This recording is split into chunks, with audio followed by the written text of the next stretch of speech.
This is the VOA Special English Agriculture Report. Farmers may not be able to prevent natural disasters, but they can at least try their best to reduce losses. For example, they can plant crops that are more likely to survive extreme weather. In north-central Vietnam, people with small farms do not plant rice between September and December. Seasonal rains might destroy the rice, so instead they plant lotus seeds on raised beds. The United Nations Food and Agriculture Organization says the lotus seeds bring a good price in local markets. Farmers in the Philippines are showing new interest in crops like winged beans, string beans, arrowroot, and cassava.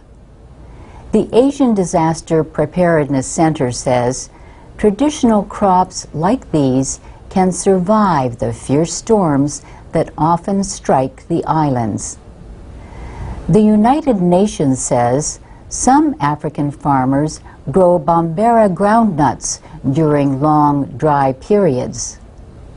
The seeds of this drought-resistant plant can be boiled for eating or for making flour. In some parts of the world, farmers grow vetiver grass.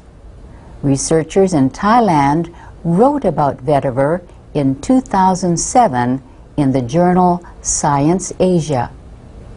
They noted that the grass can absorb and control the spread of harmful wastewaters, like those from pig farms. Agricultural expert William Rivera says vetiver resists difficult conditions. It reduces damage from heavy rains. And vetiver planted on earthen dams may strengthen them against breaks and flooding. William Rivera also speaks approvingly of alfalfa. Its deep roots can find and take up groundwater. Those roots also help hold the soil against winds. And alfalfa can be a valuable food source for animals. The deep and extensive roots of sunflowers make them another good candidate for resisting extreme conditions. The tall plants have brightly colored heads that provide seeds and oil.